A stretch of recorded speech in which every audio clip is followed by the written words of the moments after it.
Hello, traders. FX Pip Collector here. Today is Monday, September 15th, and this is my PM recap for gold, and we are on the 1 hour time frame.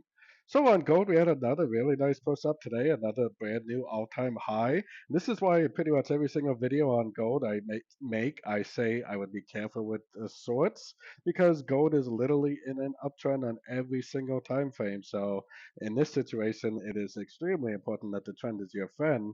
That is definitely a nice little three-way pullback right there. This is definitely a nice little three-way pullback right there. Exactly what we look for continuation patterns. Now, if it goes down and breaks structure, you could become bearish. That means it's probably in a wave four. If it doesn't go down and break structure, then why fight the trend? I mean, there's no reason to say that it may not. Just keep on going up.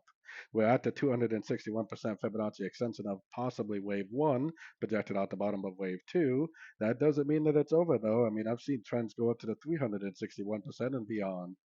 So, anyways, don't forget to check out my website linked over here in the corner. And as always, thank you for watching and happy trading.